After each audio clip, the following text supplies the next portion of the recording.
If you were on a deserted island, what one book would you bring with you?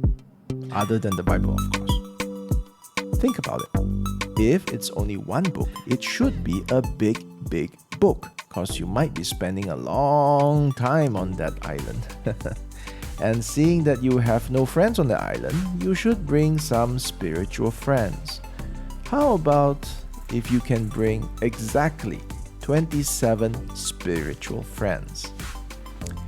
Hi, my name is Terence and I'm your host for Reading and Readers, a podcast where I review Christian books for you.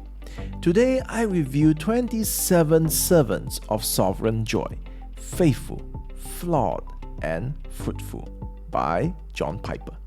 A whopping 1,024 pages, published by Crossway in September 2022, available for $34.99 in Amazon Kindle, $35.99 in Logos. But if you listen to the end of this episode, I'll tell you how to get this book for free. Preacher, teacher, writer, poet. Pastor John Piper has made many grown men and women all around the world cry with joy through his sermons, books, and podcasts. But what will be John Piper's most enduring work? Will it be one of his books? Perhaps Desiring God. It is, after all, the book that gave the name to his ministry. Or perhaps his magnum opus, Providence, a book that I reviewed in episode 7. Another likely contender for John Piper's most enduring work is today's book, 27 Servants of Sovereign Joy. This book is an update of his 2018 book titled 21 Servants of Sovereign Joy. Now, that book was a collection of 7 books. This book is a collection which adds the never-before-published books 8 and 9. This is a great deserted island book. It's kind of cheating because it's really 9 books in one, but it's not cheating because it is still technically one book. In today's review, I'll review books 1 to 5. In the next episode, I'll review the rest. You might think that I'm stretching it because it's such a good book that it deserves 2 dedicated episodes. That might be true. I don't know, because the real reason is I haven't finished it. I'm only up to book 7. And I don't want to delay the podcast release, nor do I want to rush through the book. I'm taking Piper's advice here. He has told us many times that we need to read good books slowly.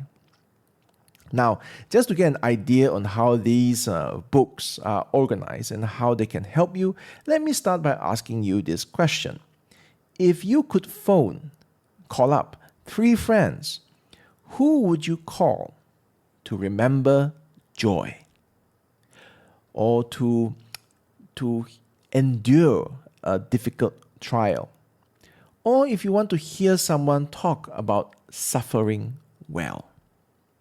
Well, here are the names that John Piper picked. In book 1, the title of the book is The Legacy of Sovereign Joy, and Piper picked Augustine, Martin Luther, and John Calvin. In book 2, The Hidden Smile of God. So you're going through very difficult times and then you don't know whether God is speaking because he seems hidden. And in this book, we have John Bunyan, William Cooper, and David Brainerd. In book 3, titled The Roots of Endurance, we have John Newton, Charles Simeon, and William Wilberforce. In book 4, Contending for Our All, we have Athanasius, John Owen, J. Gresham Machen. And last, for this review, for this episode, we have book 5, which is titled Filling Up the Afflictions of Christ, which is a book about suffering. And we have here William Tyndale, John G. Paton, and Adoniram Judson. Let me ask you, do you recognize those names? Now, if we were asking a different question, if I ask you to name some of the richest men, or some of the prettiest women, or the strongest, fastest, smartest sportsmen in the world, you might have given me some names. Don't you think that it is only right and good that Christians know the saints who have rejoiced the most, who have endured the most, who have suffered the most.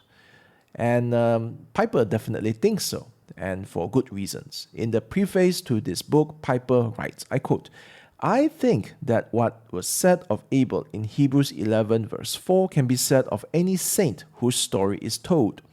He quotes the verse, "Through his faith, though he died, he still speaks." It has been a great pleasure as I've listened to these voices, but not only a pleasure, they have strengthened my hand in the work of the ministry again and again. They have helped me feel that I was part of something much bigger than myself or my century. They have showed me that the worst of times are not the last of times, and they made the promise visible that God works all things for our good. End quote. There is more here, but you get the purpose of the book, the reason why Piper presents these lives to the pastors in the Bethlehem Conference, and why he takes those messages in that conference and turns them into a book so that everybody else can read about these people that we really must know.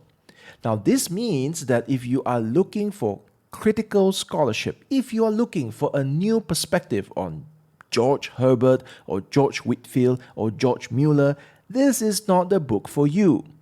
Now, undoubtedly, Piper did a good study. The evidence is in the footnotes. Lots of them. Lots of quotes, quotes from their sermons and writings, quotes from contemporaries, family and friends, even quotes from critics, skeptics, and modern scholars. And I repeat myself.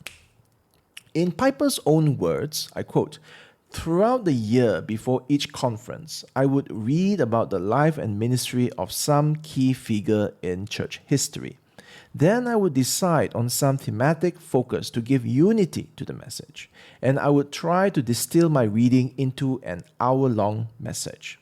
The messages and the edited versions are unashamedly hortatory. I aim to teach and encourage. I also aim never to distort the truth of a man's life and work. But I do advocate for biblical truths that his life illustrates." End quote. At this point, you might ask, why bother reading Piper? You could read Augustine's Confession or David Brainerd's journal. Why not get it straight from the saint's mouth? Because Piper takes what he reads in a year and distills them. Augustine's Confession is 161 pages long. Brainerd's journal is 426 pages long. And if Piper read what all the saints wrote in this book, in his list of his, he might even have read John Owen's commentary on Hebrews, all 3,600 pages of them. So for the rest of us mere mortals, we benefit from Piper's biographical portrait. Each person has, in this book, give or take 40 pages of story, 40 pages of lesson, 40 pages of Piper's thoughts and inspiration, what he got out from these inspiring figures. So after reading these short portraits, where he also lists all the biographies and all the books that he has read, I'm sure that Piper will be more than happy to know that after reading his 40 pages, that you thirst to better know these true pilgrims. Okay, so it is a very good way to get a survey, to get to know many very strong saints from the past. And let's pick one man as an example. And I struggled to do this. I mean, from books 1 to 5, I have 15 men to choose from. And how do I choose my favorite? Oh, I don't know how to choose. I can't even choose my favorite John. In this book, in this whole book, you have John Calvin, John Bunyan, John Newton, John Owen, John G. Paton, John Charles Rao, aka J.C. Rao, and you also have John Gresham Machen. I can't even pick my favorite John. And not to mention that whether it's 27 or 15, all these men have impacted me in different ways at different times of my life. It is an impossible choice. And I was going to roll a dice and just pick a random guy as a way to just give you a flavor of what to expect from this book. Then I thought of a different question. I decided to ask who best represents the book, whose life crystallizes the theme of the book. And when I asked that, one name rose above all the rest. And it's a name that I believe the other 26 men would agree with a smile on their face. Let me read the prayer he wrote. Let me read the prayer that this man wrote in his most famous book. I quote, "How sweet all at once it was for me to be rid of those fruitless joys which I had once feared to lose. You drove them from me, you who are true, the sovereign joy. You drove them from me and took their place, you who are sweeter than all pleasures, though not to flesh and blood. You who outshine all light, yet are hidden deeper than any secret in our hearts. You who surpass all honor, though not in the eyes of men who see all honor in themselves. O Lord my God, my light, my wealth, and my salvation." End quote. Now, this man coined the phrase sovereign joy, which is the title of the book and the theme of the whole series. Now, speaking of series, this collection was published. Now, before this collection was published as one big book, it was a series of small books. And the series was titled "The Swans Are Not Silent." The swans, the big white bird. Okay, so the swans are not silent. And there's a story behind that title, that series title. And you can read that origin story in book 1. And in that origin story, the original swan, that story, it's about this man. Martin Luther was a monk in this man's order. John Calvin quotes this man extensively in his writings, and John Piper listed this man as the first of the 27. He is none other than St. Augustine of Hippo. He coined the phrase sovereign joy. And this sovereign joy is what sets this collection apart from other biographies. Now, someone else might tell a better story of William Cooper or William Wilberforce or William Tyndale. A biographer like Ian Murray can undoubtedly, Ian Murray is fantastic, can do a fantastic work of art, of literature with all these subjects. In fact, Ian Murray is the man who inspired Piper to do this series in the first place. Even so, I can't think of anyone better than John Piper to tell the story of the sovereign joy in these 27 men, in their persevering, in their suffering, in their contending. I can't think of anyone better than John Piper, because his entire life and ministry in this aspect is an extension of what Augustine described. Now, Piper writes about Augustine here, let me quote, "Few people in the history of the church have surpassed Augustine in portraying the greatness and beauty and desirability of God. He is utterly persuaded by scripture and experience that he who is happy who possesses God."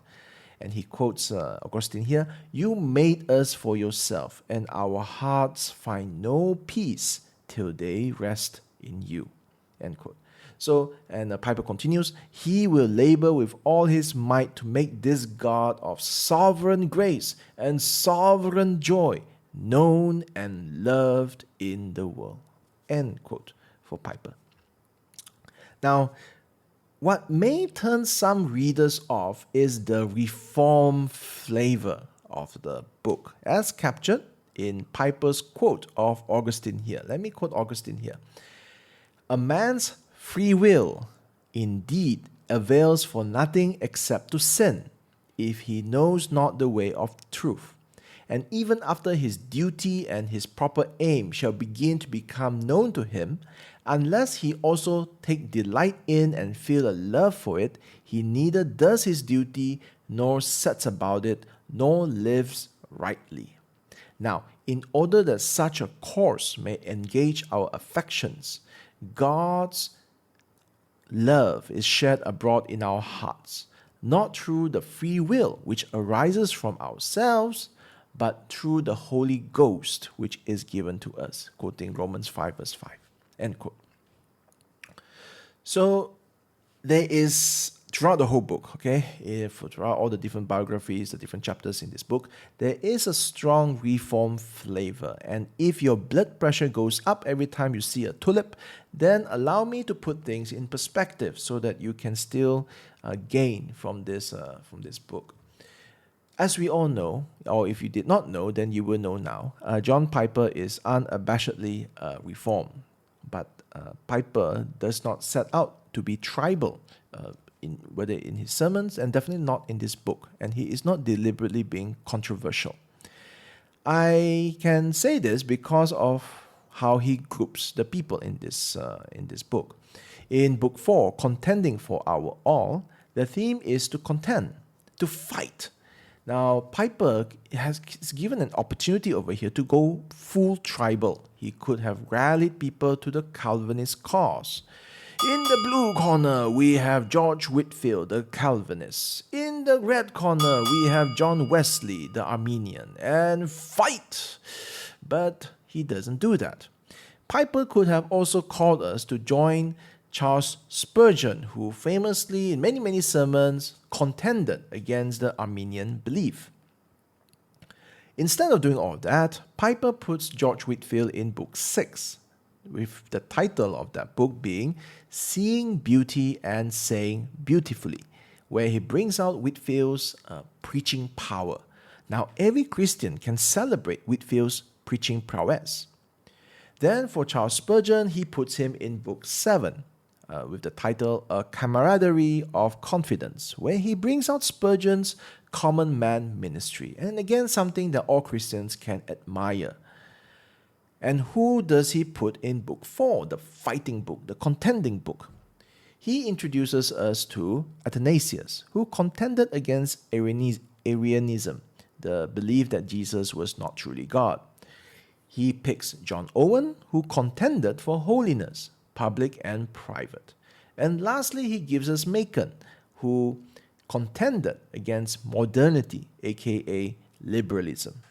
So he doesn't try to go full tribal and try to get people to enter the Reformed faith. Actually, there's no Reformed faith, there's the Reformed doctrine, there's only a Christian faith.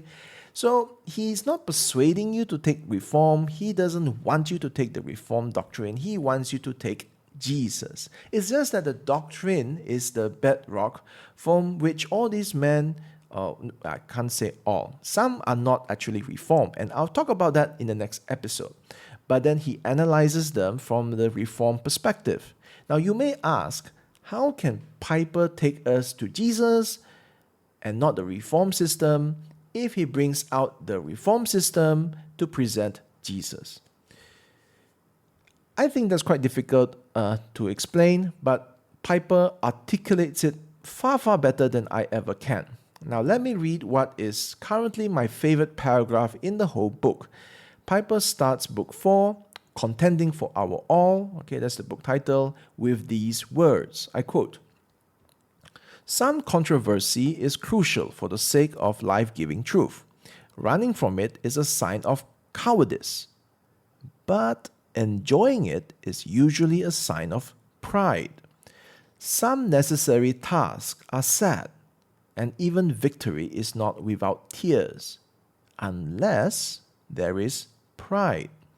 The reason enjoying controversy is a sign of pride is that humility loves truth-based unity more than truth-based victory.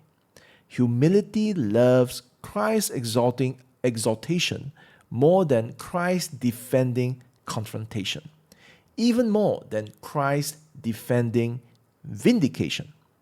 Humility delights to worship Christ in spirit and truth.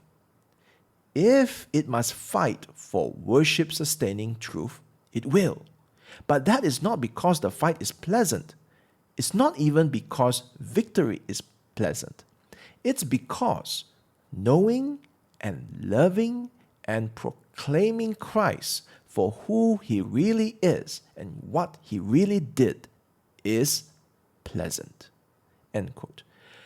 Now, if you have listened to John Piper preach before, which I have, his voice comes out as I read his books, and I can imagine him with his eyes twinkling, he's smiling mischievously, his hands all over the air, flailing wildly, and he is just giving his all as he preaches what he truly believes and is convinced of, and he wants you to join him in rejoicing in the truth.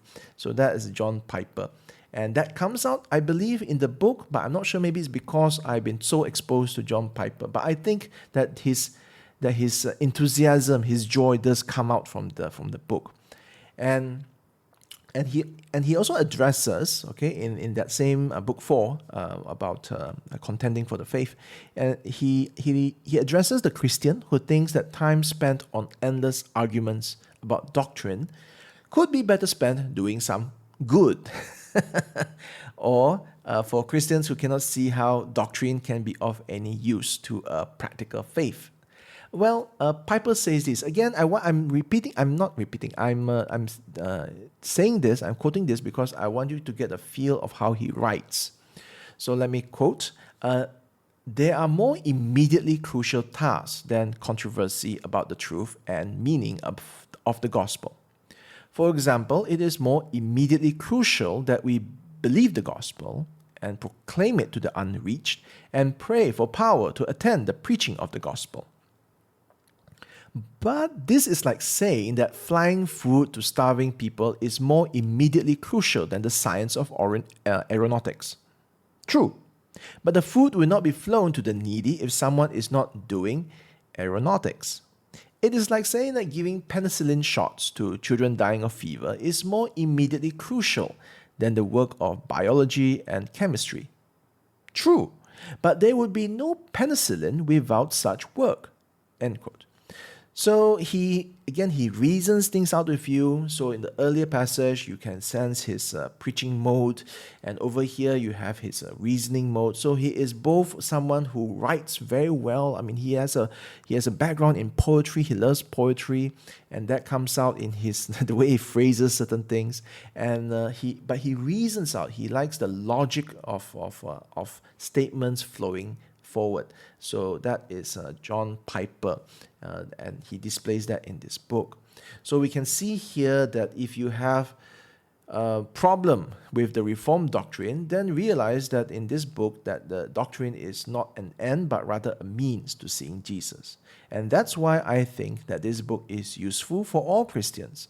Piper's enthusiasm for Jesus is contagious, and as you read, you wish you can see Jesus the way Piper sees Jesus. You wish that you can live wholeheartedly for Jesus the way these 27 men lived for Jesus. Don't you wish that? I mean, don't you really wish that? And so, let me make my final point for this episode, for this portion of the book. We should wish to live and to see Jesus, especially when we see these men, the way they persevere, the way they endure and suffer. As I read the book, as is my custom, when I read a good book, I share excerpts with people I think can benefit. And while I was reading on the biography on the life of John G. Paton, which is, by the way, a name that I didn't know before this book, Piper writes, let me quote: Over and over, this faith sustained him in the most threatening and frightening situations. As he was trying to escape from Tanna, Tanna is the place that he was ministering, at the end of 4 years of dangers, he and Abraham were surrounded by raging natives who kept urging each other to strike the first blow. Then Piper quotes from, over here quotes from Peyton's own autobiography. I quote, "My heart rose up to the Lord Jesus. I saw him watching all the scene. My peace came back to me like a wave from God. I realized that I was immortal till my master's work with me was done. The assurance came to me as if a voice out of heaven had spoken, that not a musket would be fired to wound us, not a club prevail to strike us, not a spear leave the hand in which it was held vibrating to be thrown, not an arrow leave the bow, or a killing stone the fingers, without the permission of Jesus Christ, whose is all power in heaven and on earth. He rules all nature, animate and inanimate, and restrains even the savage of the South Seas." End quote. As I was reading this biography, and I was highlighting, and I was just it is a gripping story, and I was, again, every time I read a biography, I always wonder, how come I don't know this? Why is it that this is like unfamiliar to me? Because the lives that this man lived should be memorialized. Everybody should know. Not just Christians, but the whole world. So it always shocks me whenever I read a gripping story, which is true. Because the story of John G. Peyton is far more exciting than any Marvel or DC or Hollywood film. Because this is a true story. This is a true story of our brother in Christ battling the kingdom of darkness, battling, ignorance, battling spiritual darkness. It's true. This is not a script writer's comic book adaptation where you have an actor buff and fit and where he pretends to be a god of thunder in front of a green screen. Now, he is very good at his job, but he was not really in any danger.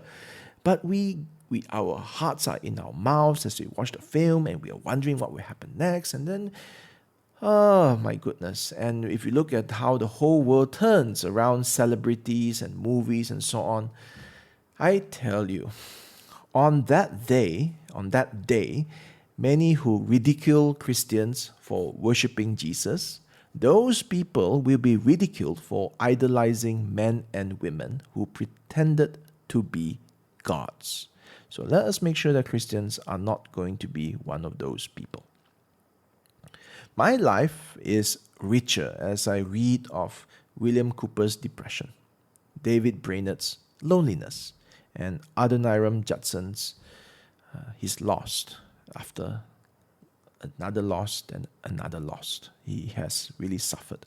One of Adoniram Judson's last words were, "How few there are who die so hard." And when you read the story, you will understand why he said so.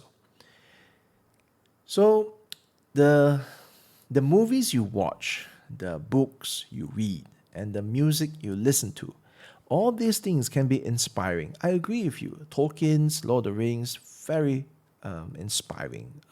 Rocky, Sylvester Stallone's Rocky, very inspiring. There are so many inspiring films. But at the end of the day, for the Christian, where does your hope come from? In Piper's book, for these 27 men, their hope and sovereign joy comes from the Lord. And this is the end of part 1 of this book review. Come on guys, it's 1,000-page of 9 books of 27 servants of God picked by John Piper to encourage Christians to savor joy, to endure, to contend, to suffer, and so much more.